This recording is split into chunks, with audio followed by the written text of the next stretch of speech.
this shit not gonna. If you love wisdom, put your mind up to the ceiling. Don't let it stay in the gutter. Don't let your heart get all cluttered. No, I did not stutter. Listen to all that I've muttered. Your life will only go well if you win wisdom or lovers. If you're in love with wisdom, come inside. Come inside. Come inside. The truth will surely rescue you and I. You and I. You and I. If you're in love with wisdom, come inside. Come inside. Come inside. The truth will surely rescue you and I. Hey, good afternoon, everybody. This is your host, JC Johnson, and you are listening to For the Love of Wisdom, where philosophy meets the streets. And you know you're listening on North Coast Underground, where the underground starts with you. We got an awesome show for you today. Today we are discussing the wisdom of ability. And I have a special guest who's going to be calling in from Maryland by the name of Ricardo Andrews. You don't want to miss it. We're going to be talking about ability. Stay tuned. We'll be right back after this. If you're in love with wisdom, come inside. Come inside. Hey, what's going on, Wisdom family? Each week on For the Love of Wisdom, we promote a new and free audiobook that we believe you will benefit from and become wiser by listening to. On today's show, we're talking about the wisdom of ability. And so, the recommended book for this week is Be Different by John Elder Robison. This book is about how a person having an intellectual disability doesn't mean that they're sick, but just different. To download this free book today, just visit audibletrial.com/lovewisdom. Audible is spelled AUDIBLE. So that's audibletrial.com/lovewisdom. This is your girl, Juicy Jazzo, and I wanted to let you know I'm all about wisdom. Knowledge is power, power is money, and money makes the world go round. And you're listening to For the Love of Wisdom right now, bleeding out your speakers. Hey, good afternoon, everybody, and welcome. You're listening to For the Love of Wisdom on NorthCoastUnderground.com, where the underground starts with you. All right, so if you're just tuning in, before the break, I said that today we're discussing the wisdom of ability, right? So every week we pick a new topic. As you can see, I don't know if you're paying attention, but each show title ends with the suffix ity.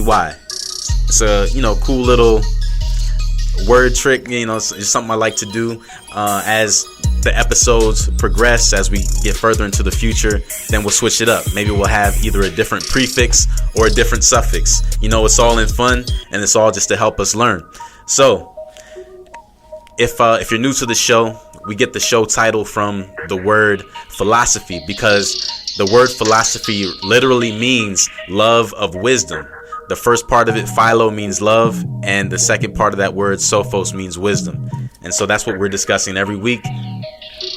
And last week on For the Love of Wisdom, we discussed the most powerful force on earth, at least I think so, and that is procreativity, or just the act of creating a family and the wisdom behind that.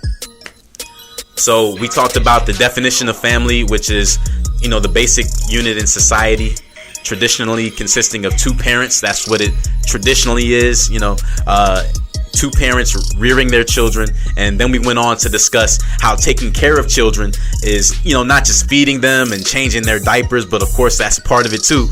But it's also about, teaching them right versus wrong, playing with them, teaching them life skills, encouraging the development of their natural skills, their talents, their abilities, everything like that, so that they can discover really who they want to be in life and to be able to use those abilities to become self-sufficient eventually. That's the purpose of child rearing, right? And not everybody believes in family or even sees the importance of it, but that's why we discussed it last time. We discussed that for 2 hours. So that was actually within 2 different episodes. So if you missed those 2 episodes, don't worry about it. It's not too late, because they are available for free download. You can get that. You can look up For the Love of Wisdom on iTunes, TuneIn Radio, Stitcher, or Google Play Music. So depending on whether you got an iPhone, an Android, a Mac computer, a Dell, whatever, it doesn't matter. There's different ways to listen to the show if you miss it. So you can just go online and look up For the Love of Wisdom, and just continue listening on your favorite podcast platform. And also, if you want to join today's conversation about the wisdom of ability, or you want to contribute to previous conversations, you can just hit me up on Twitter, and the Twitter handle is @LoveWisePodcast. That's @LoveWisePodcast. And in your response, just make sure that you use the hashtag For the Love of Wisdom. And also you can do the hashtag North Coast Underground or hashtag NCU Radio. All right, so today we're going to focus on a topic that is, I think it's definitely underrepresented, but it's absolutely essential, and it's becoming more and more important as days goes on. All right, so today we are talking about the wisdom of ability. All right, what does that mean? Well, according to the Oxford Dictionary, the word ability means possession of the means or skills to do something. All right, so it's very important that we remember that. Also, it means talent, skill, or proficiency in a particular area. All right, so that's from the Oxford Dictionary. And then I also found a definition on dictionary.com. It has a great definition as well, and it says that ability is talent that denotes qualifications or powers, right? So ability is a general word for power, and that's very important. Think about that. Power, right? So it's a word for power, native or acquired, right? So it means you're either born with it or it's something that you get in time, that enables one to do things well, right? So just for example, a person with ability, that person has power. They're a person of great ability. And the other definition that they had was faculty that denotes a natural ability for a particular kind of action.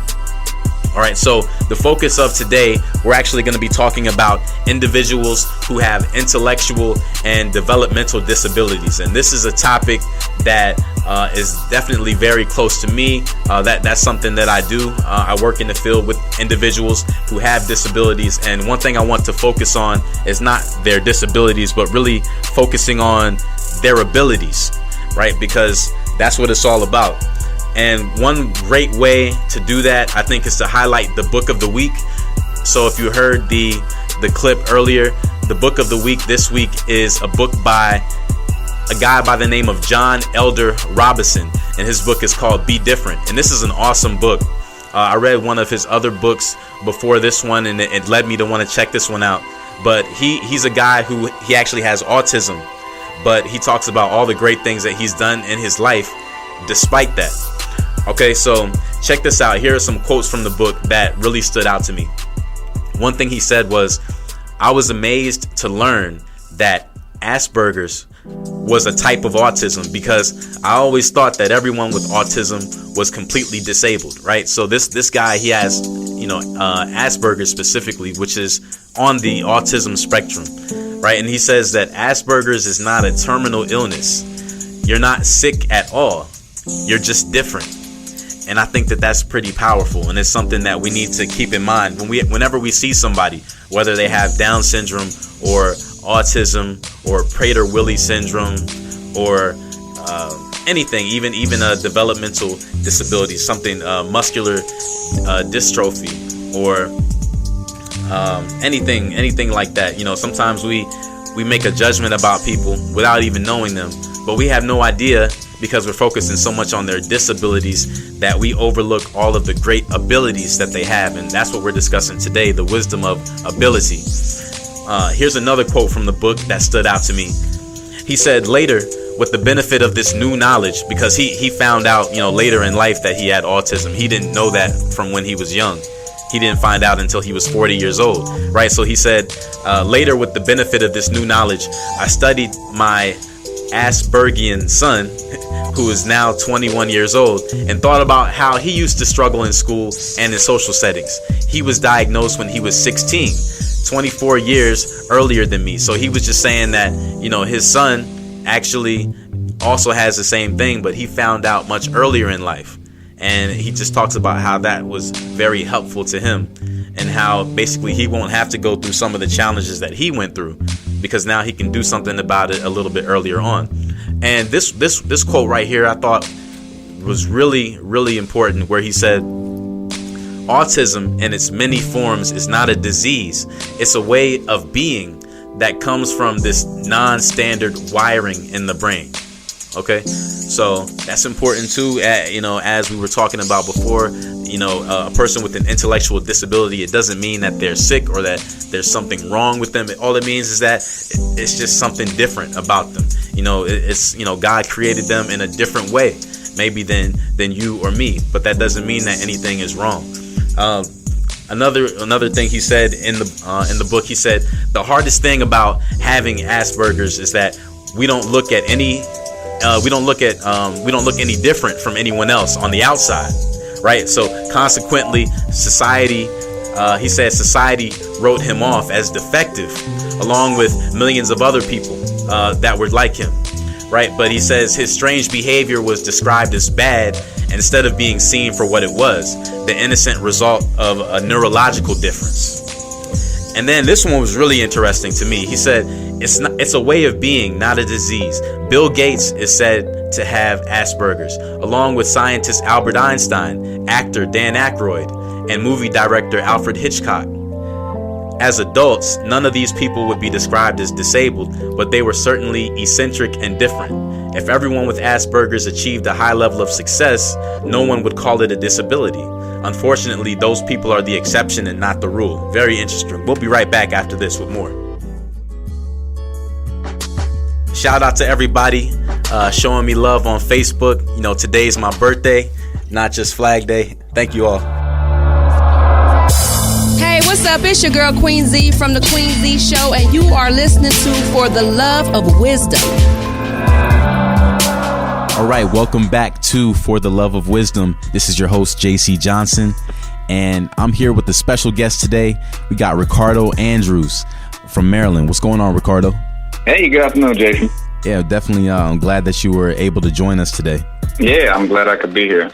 Right. So, today's episode is focusing on the wisdom of ability, right? And a lot of times when we think of, individuals who have intellectual disabilities or developmental disabilities, and we focus on that disability part, but today we're really trying to bring awareness to the abilities that people have, focusing on how people don't have the limitations that we might think, and that they're actually able to do a lot of great things. So right. I know that you have a lot of experience in the field, and so that's why I'm glad that you were able to share with us today some of your insights.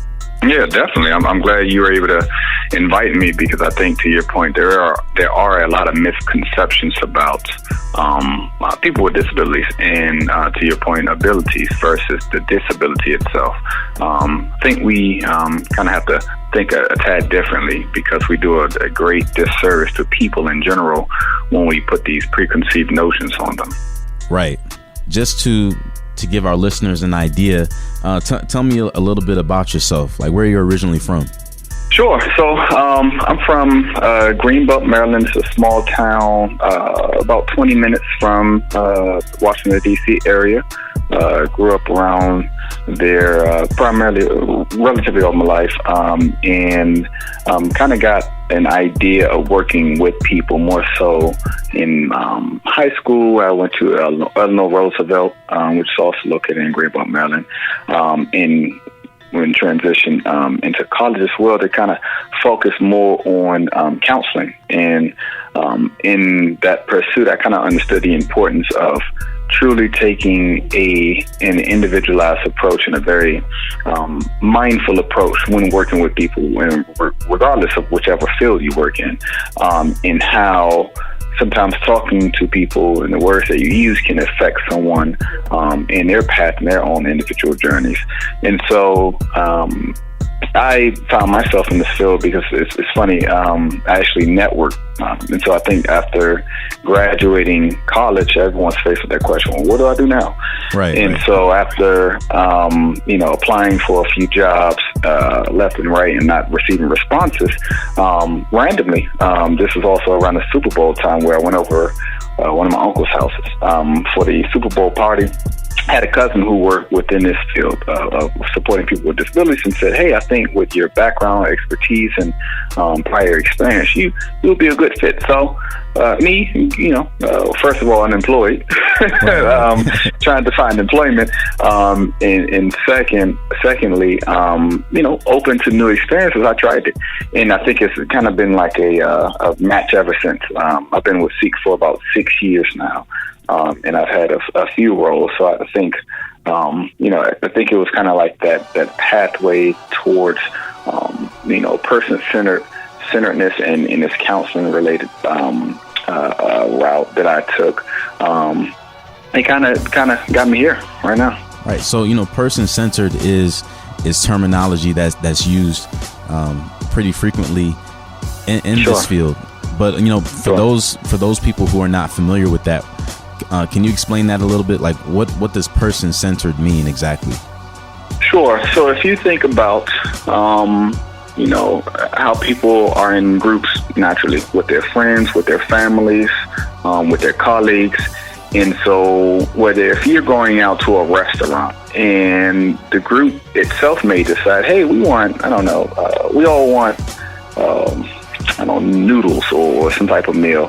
Well, regardless of your individual choice and your own appetite and your specific needs and wants, you're getting what the group gets. Right. And so person-centered does the exact opposite. It understands the specific skills, needs, and abilities and wants from each person. And so you may go to a restaurant, you may go to a KFC, you may not want a 3-piece and a biscuit. You may want, shrimp crawfish, for instance.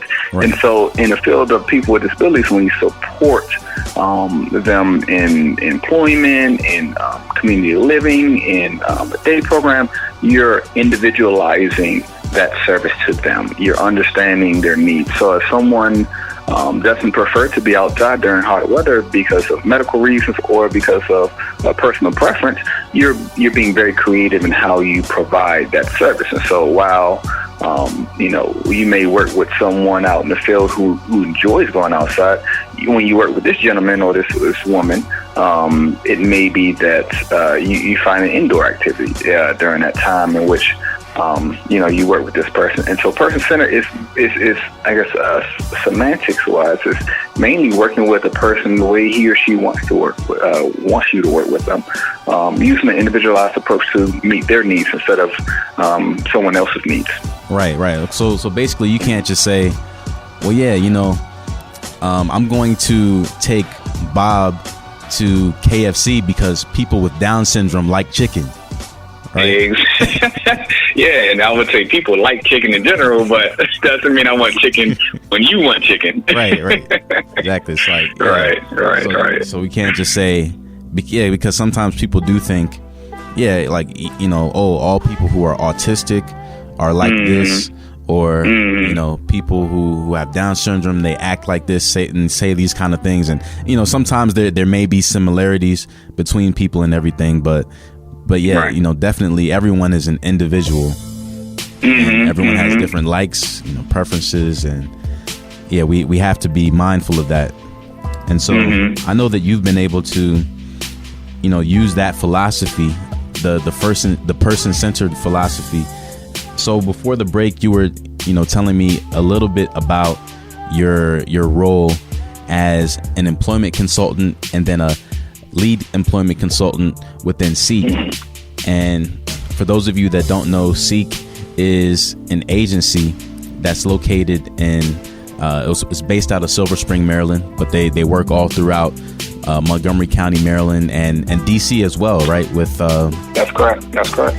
Yeah, and they have a lot of different connections with different agencies, with schools, and they're doing a lot of really good things. And I'm glad that Ricardo was able to join with us today and kind of share about a little bit of what's going on at Seek. because there's a lot of people that aren't familiar with these kind of agencies. Maybe they see somebody like that somewhere at a restaurant or on the street, but they don't really know too much about what's going on with them, the services that they receive, or even if they receive services at all.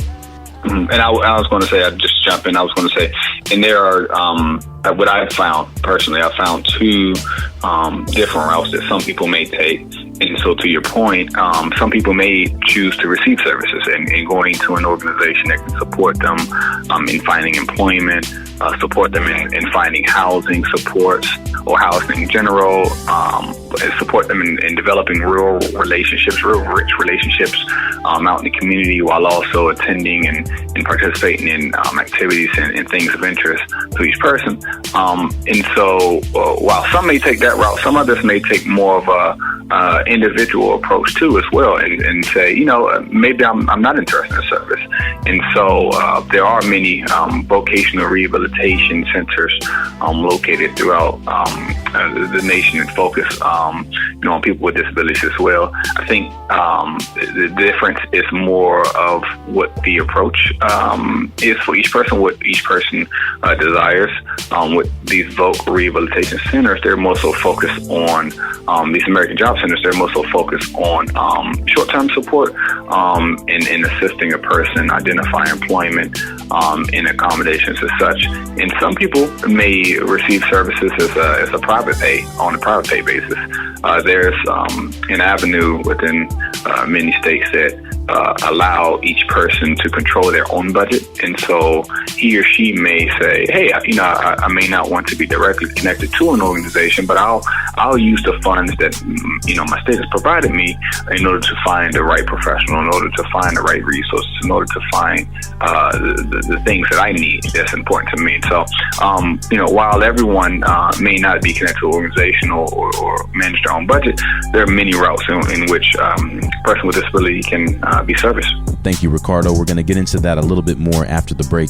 You are listening to For the Love of Wisdom, where philosophy meets the streets. And of course, you're listening on North Coast Underground, where the underground starts with you. We'll be right back after this. It's your boy, Tear It Up, Tommy Tom from Beyond Sports, and you're listening to For the Love of Wisdom with your host, Jason Johnson. All right, welcome back, everyone. You are listening to For the Love of Wisdom, where philosophy meets the streets, and you're listening on North Coast Underground, where the underground starts with you. I'm here today with special guest Ricardo Andrews. What's going on, Ricardo? Hey, I'm good. For those who are just tuning in, we were talking about how being person-centered is really important. And can you briefly just summarize, what does it mean to be person-centered in our approach to people? Sure. And just to summarize, I think it's just that, it's being person-centered. It's all in the wording. It's being very mindful of the individual qualities of each person. Of course, it's deeper than that, but just to briefly kind of go over it. I work in this field as well, and I know that there's a lot of people who, the individuals that we do work with, it can be easy to just say, I really don't have time to sit here and let this person explain to me exactly what they want to do, or maybe I have a hard time understanding them because of their speech or something like that. So you say, let me just make this simple, and I'm gonna say, hey, since I want to go to the mall today because I need to go and get those new Jordans, I think you want to go to the mall today too, right? Yeah, right. All right, yeah, let's go. right. But it shouldn't work like that. It should be, hey, what would you like to do today, or hey, what kind of job would you like? Exactly. And I think that's detrimental at the end of the day, because you do a disservice to that person, whether if it's going out in the community, finding a career, understanding what living on your own looks like, understanding cooking skills. One of the biggest things that I learned in educational psychology is the way people learn. And one of the most important ways a person learns is understanding new information in the context of information they already know. And so now, if I'm interested in cooking, rice and beans, because with my parents, I cooked rice and beans. But I may have done 20% of it, but now I want to actually learn how to prepare a meal. Now, if you decide to say, no, we're going to cook pizza, that learning is kind of thrown to the side. It's postponed, and it's also potentially a lack of interest in that specific approach too, and saying, hey, I'm interested in pizza, but you may want to cook rice and beans. The person themselves may not be interested. You may wonder as a professional, hey, why is this person, not as interested about cooking? They were when I last spoke with them. Well, that's because you weren't being very considerate of their individual needs. You projected onto what you wanted onto this person. And if that's happened to anyone, which I'm sure it's happened to any and all of our listeners, it doesn't feel good when someone tells you what to do based on their own needs and their own biases when they're supposed to be helping you. And that's like going to, I don't know, a mentor or someone who you confide in or trust, and them telling you advice or giving you feedback only to fit their own needs. It's not to help you at the end of the day. And that's never a good feeling when the people that you trust and work very closely to take advantage of you in that sense. Exactly. And so when it comes to working with individuals, I know that you specialize in the employment aspect of it. So tell me a little bit about that. How do you assist individuals through employment opportunities? Sure. So I recently, as of last month, actually just transitioned into a new role with the organization. This is called Seek. We're in Silver Spring, Maryland. We're a nonprofit, community-based organization that focuses on person-centered needs. And so what that means is instead of the traditional model that people may be familiar with within group homes and day programs where you have one professional with 6 or 7 people and you're in a building, we're community-based because we believe that community starts with each person individually. You don't take someone from 20 miles from where they currently live and try to develop real relationships, real networks, because that's not where they shop. Right. That's not where they get their haircut. That's not where they frequent. And to develop and hone those relationships also build social capital. So that's kind of a quick snippet of what Seek does.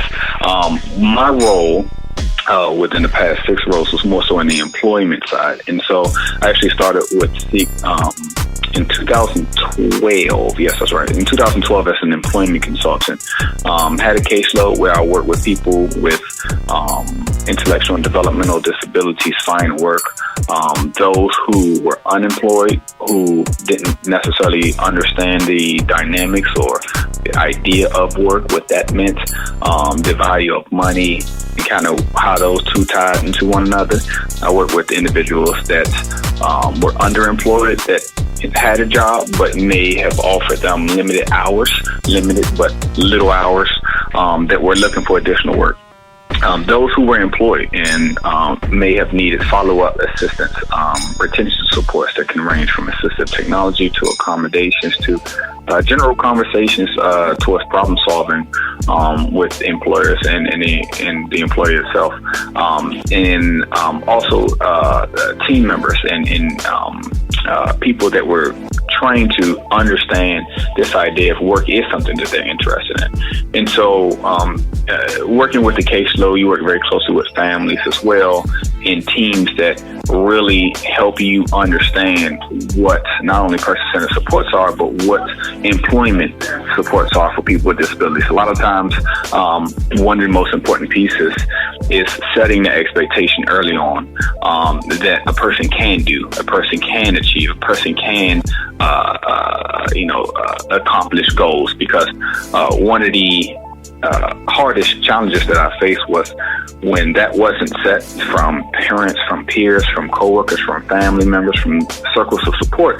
Then the person once engaging or interested or pursuing work came to play. It was a tad difficult. It was a huge learning curve. It was, oh, well, wait a minute. Now I have to meet expectations. Now I have to be somewhere. Now I have to clock in and clock out.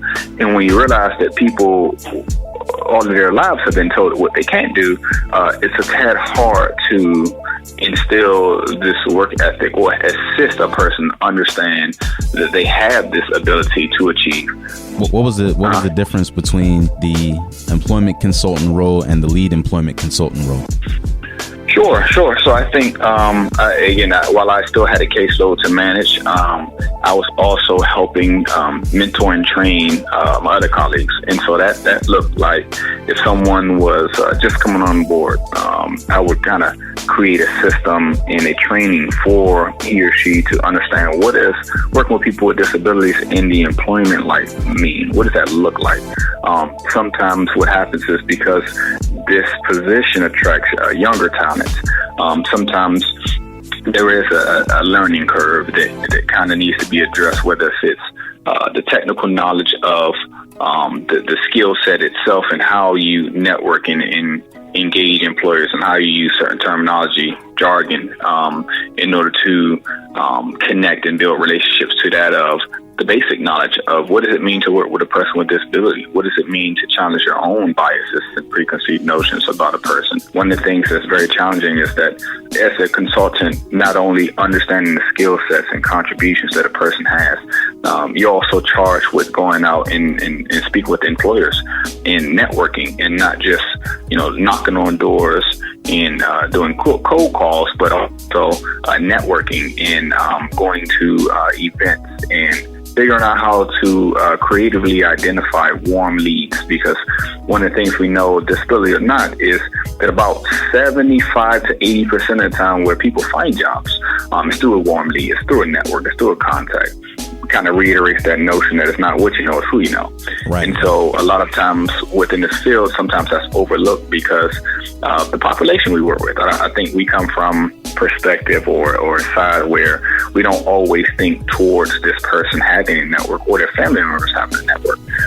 And that's one of those hurdles we always have to jump over, just to kind of help everybody understand that it's not solely disability that you need to focus on. You need to understand that people have this social capital. Kind of teaching those notions to younger and professionals was what I was tasked with, and I loved it. It was training and mentoring role that eventually led me to my prior position as a program manager, in which I focused more on the recruitment effort. We're actually, I really do want to hear more about your new role, and I'm sure the listeners will as well. We're about to go into a quick commercial break, and we're going to play a couple of songs, but we will be right back after this. You are listening to For the Love of Wisdom, where philosophy meets the streets. We'll be right back after this. Hey everybody, you're listening to For the Love of Wisdom, where philosophy meets the streets. With your host, Jason Johnson. Hey, what's going on, everybody? Welcome back. You are listening to For the Love of Wisdom on northcoastunderground.com, where the underground starts with you. All right, so we're going to just take a break for a moment. Ricardo's still hanging out with us if you were listening before the break. But real quick, I wanted to go over a few facts relating to the industry that assists individuals who have intellectual and developmental disabilities.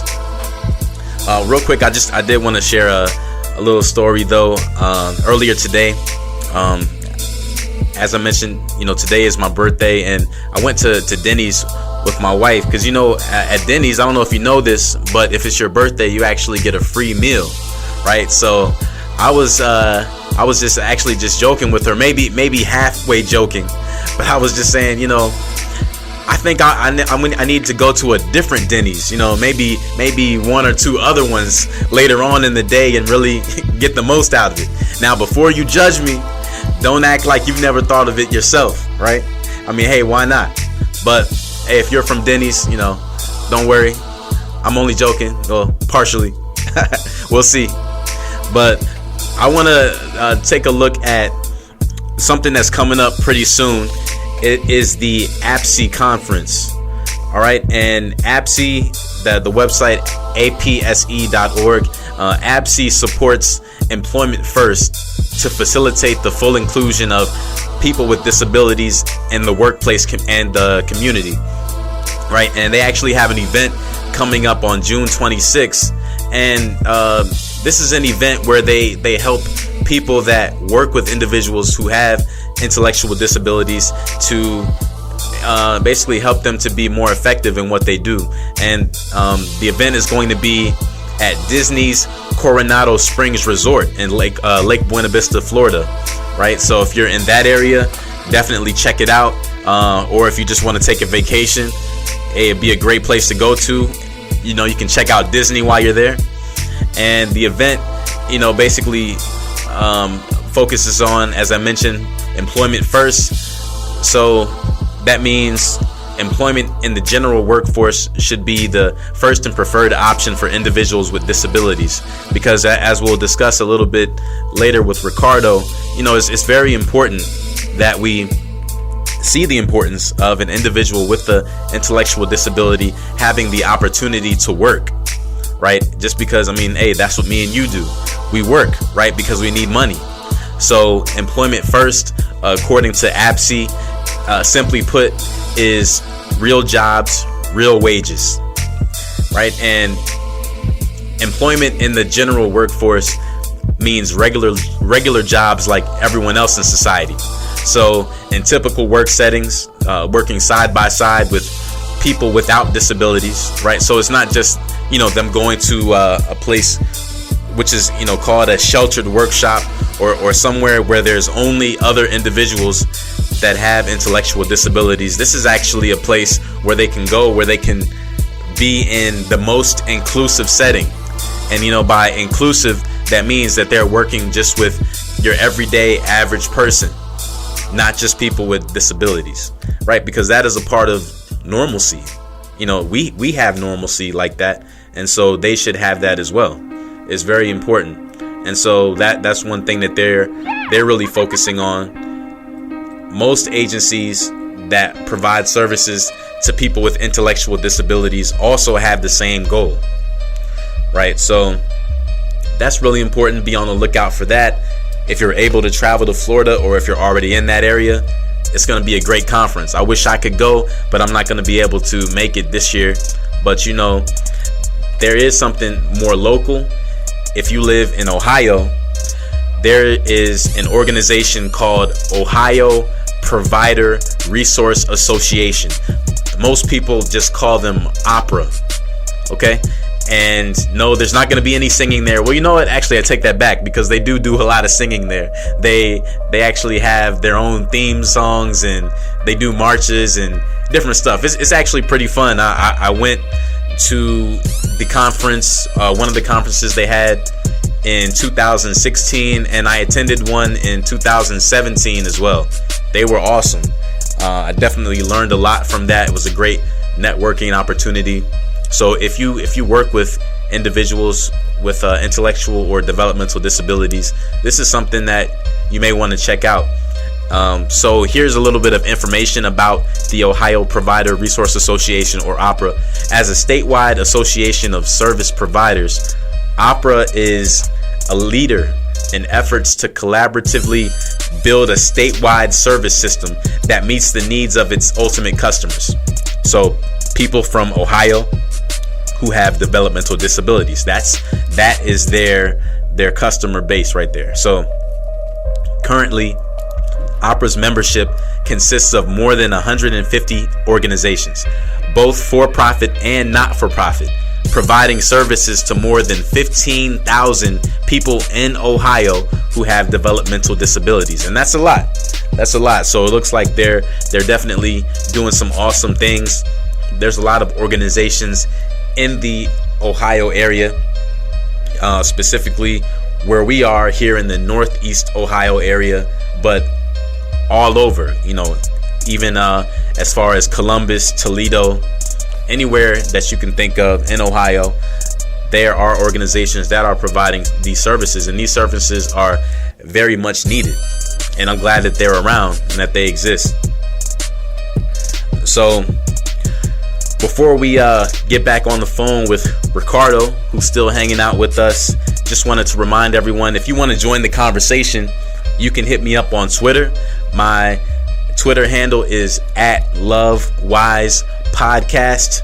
And, you know, if you want to contribute to the conversation, you want to just comment on something that we're talking about, you can definitely send me a message. Make sure that you put the hashtag For the Love of Wisdom so that we know that you're referencing to that, and also put the hashtag NCU Radio or North Coast Underground, and so that we can all be connected on there. It's definitely an awesome conversation. Today we are talking about the wisdom of ability, right? So people who have disabilities, we don't want to just focus on the fact that they have a disability. We really want to focus on their abilities, because they do have awesome abilities just like you and me. More on that after the break. Knowledge is power, power is money, and money makes the world go round. Money, power, respect, I get it higher, learning, yeah, I'm with it. Only get better with time, keep got on my mind with wisdom, there's no limit. There's no limit, get up and get it. Can achieve the impossible, conquer every obstacle. Exhausted from grinding, constantly push and do what they say I could. Life is what you make it. Knowledge is power, don't let them take it. If you're in love with wisdom, come inside. Come inside. Come inside. The truth will surely rescue you and I. You and I. You and I. If you're in love with wisdom, come inside. Come inside. Come inside. The truth will surely rescue